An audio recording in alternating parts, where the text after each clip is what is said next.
so much. This is my third time being here, and twice for Honor Books, and this is the first time for the Jane Addams Award in this way, and I'm honored. And to be in a room with this kind of energy is amazing, and it's the work that I feel like I was born to do, and have no choice but doing, and love doing, and to get rewarded for it is amazing. So I want to thank the committee for your hard work and for choosing Each Kindness.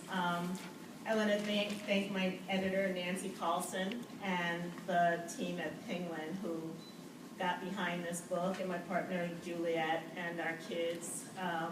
The three of them leave in the morning and let me work. And thankfully come home at the end of the day just as I'm beginning to procrastinate. I was talking to a friend of mine, Toshi Regan, who comes from a long line of activists, and she was saying one of the things that doesn't happen anymore is we don't gather. A lot of what happened during the Civil Rights Movement and during any period of change, when I think of ACT UP, when I think of all the ways in which people came together to change the world, it was a coming together in a physical form, in a presence in a room like this, where people fed off of each other's energy and listened and spoke ideas.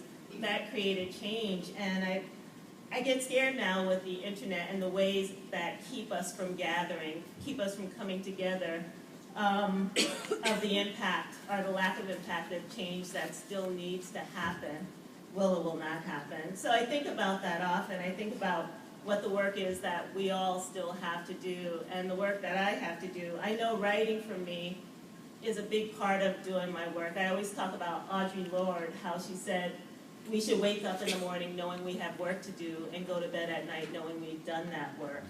And I don't always know I've done that work. I know I like to get on Facebook and stuff, but I think about the work of writing and how it is about creating change, but the bigger change also is getting the books and the ideas and the empowerment into the hands of young people, because so many young people still don't have access to this literature. This is a hardcover book that costs $16.99.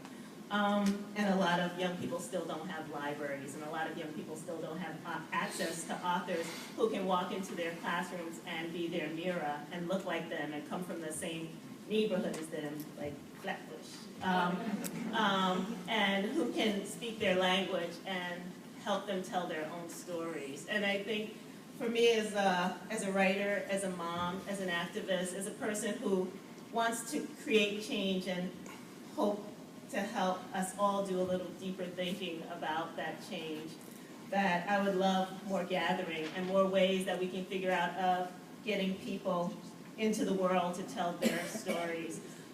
So I'm thankful for the chance to tell my story, and my work is about figuring out how we get more authors of color and illustrators of color and books of color and mirrors and open doors and windows so that readers can walk in and see themselves.